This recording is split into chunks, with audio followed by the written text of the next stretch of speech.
Mein Name ist Stefanie und ich forsche zu Mehrsprachigkeit im Hochschulkontext an der Universität Luxemburg.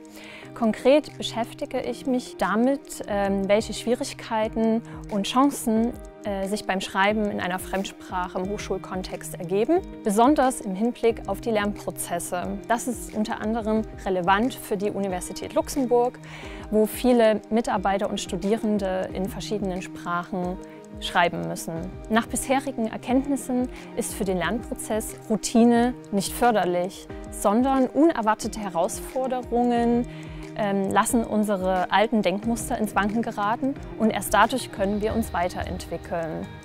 Jetzt ergibt sich die Frage, ob dies eventuell auch für den Schreibprozess in einer Fremdsprache gilt, also ob dies auch den Lernprozess fördert.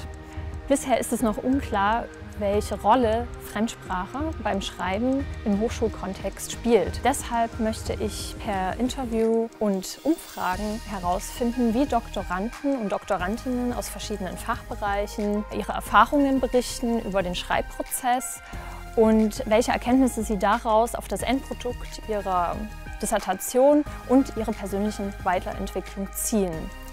Diese Erkenntnisse können natürlich auch auf andere Kontexte übertragen werden und von vielen, die tagtäglich in mehreren Sprachen schreiben müssen, von Nutzen sein.